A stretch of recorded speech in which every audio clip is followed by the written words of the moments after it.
The first time I walked into the hospital for my night shift, I felt it immediately. Not fear, not danger, just a deep, heavy wrongness in the air.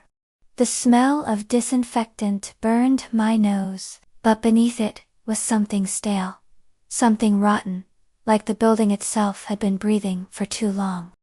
Every step I took echoed loudly, as if the walls were listening to me walk.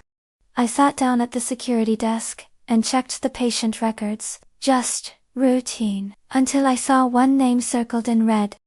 The file said the patient had died 2 hours earlier, but the hospital system still showed their room as occupied. Every step I took echoed loudly, as if the walls were listening to me walk. I told myself it was a glitch. Computers mess up all the time. Still, I grabbed my flashlight, just in case. Room 312 was at the very end of the hallway, far away from everything else. The lights grew dimmer with every step I took toward it. When I opened the door, the room was empty, but the bed was still warm. The heart monitor was still running, softly beeping in the dark.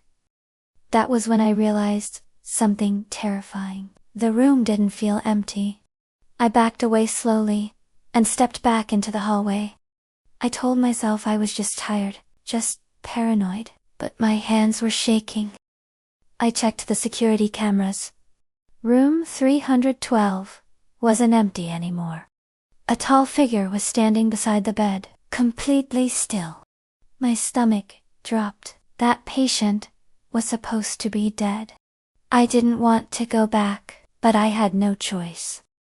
The door to room 312 was closed again, even though I was sure I had left it open.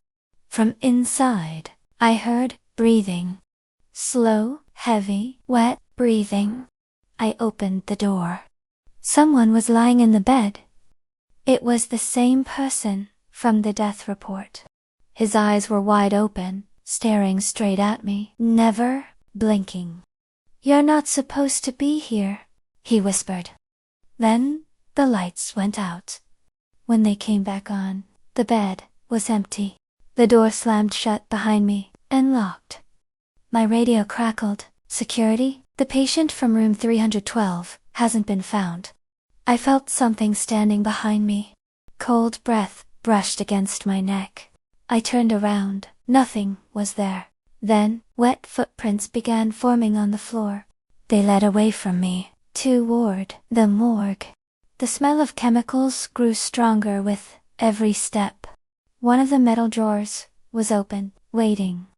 Inside the drawer, there was nothing, but the name tag was still there, his name. I felt my chest tighten as I realized something had been taken, or had walked away. Behind me, I heard slow footsteps. They dragged across the floor. Wet, heavy, wrong. When I turned around, he was standing there. His skin looked pale and stretched, like it didn't belong to him anymore. "I never left," he whispered, his voice coming from everywhere at once. The lights began to flicker wildly, throwing his shadow across the walls. I ran. The hall seemed to stretch longer and longer, as if it was trying to trap me. I reached the emergency exit and slammed into the door. It wouldn't open, no matter how hard I pulled. Behind me, I could hear slow footsteps getting closer.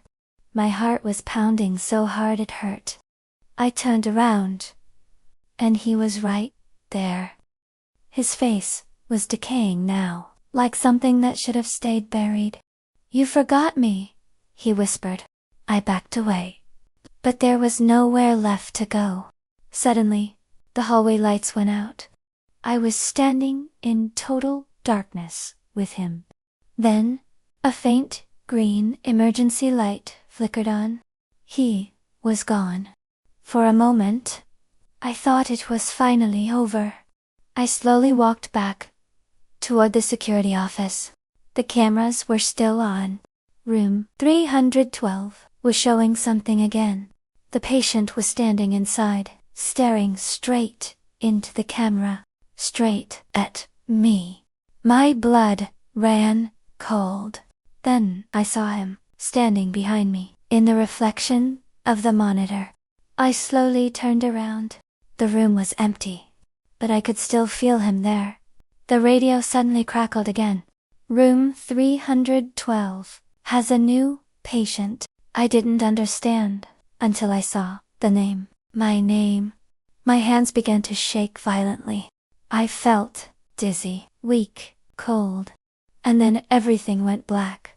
When I opened my eyes, I wasn't in the security office anymore. I was lying in a hospital bed, unable to move.